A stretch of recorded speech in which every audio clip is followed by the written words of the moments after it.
Hi everybody, hope you're doing well. I am Simran, and yesterday we talked about stopping, and I know that that must have sent a rush of thoughts and feelings and notions through your mind, probably that loop that many of us fall into, some of which would be the first thing of, well, if I stop, how do I know that I'll have the money to stop? How will I know that I'll know what to do, or I'll know where to go, or what will I do with it? And that's the initial piece, isn't it?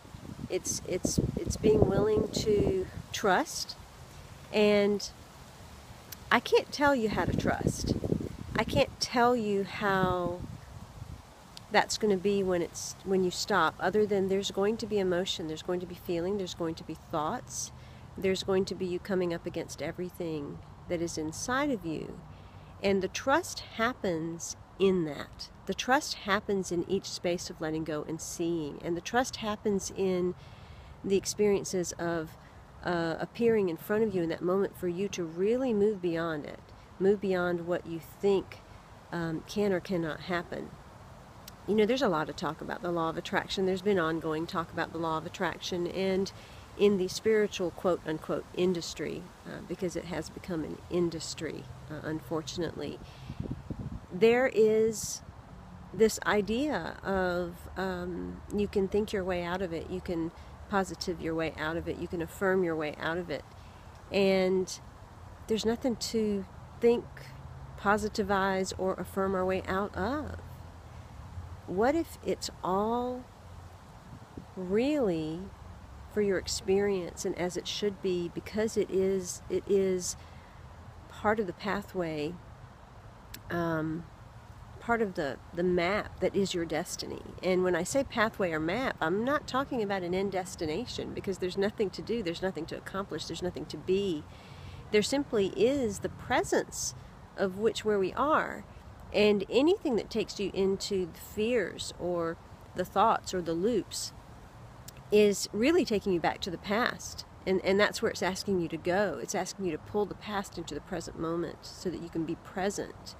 Or anything that takes you into who you think you're supposed to be in this world, and what you've come here to achieve, and what you've come here to do, and how you're saving the planet, or saving people, or helping someone do something, or helping the world be better in a certain way.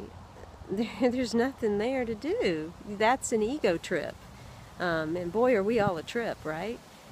And that's not to say, oh my gosh, you know, if there's nothing to do and I'm not here to achieve anything, I'm not here to do anything, then what's the point? The point is you, and that's the problem. You're missing the point. You're missing you. You're missing the presence of the point that is you in this second, in this millisecond, because you're in so many other directions, and you're running after so many other things, and you found every kind of way to keep your mind busy and your body busy so that you are not still with you. And so I urge you to continue this thought about stopping and really being with that moment of stopping, whatever it is, and really understanding how you've been brainwashed into believing that we have to do anything for anything. And I promise there's going to be a moment. The stopping is not forever, because that's not what we're meant to do either, or be either. It is part of the void. It is part of stepping into the void, because in the darkness, in the blackness of the void, is when the burst of light can happen. It's when that chaotic burst of sparks fly and light emerges and something magnificent arises inside, and it just starts to organically form something that you have no control of. And that's the whole issue, isn't it? That we've been trying to control everything. We've been trying to control ourselves, our environment, our mind, other people, our jobs, what we create. We're even controlling our surrender and how we surrender and what that means. We're controlling our children. We're controlling our employees or our bosses, our partners. We're controlling our projects, our creations, our writings. Exactly what is organic in your life? Exactly what is organic? Even your organic way of eating is controlled. What are you allowing to just simply be experience, where you're so in the second that you become the second?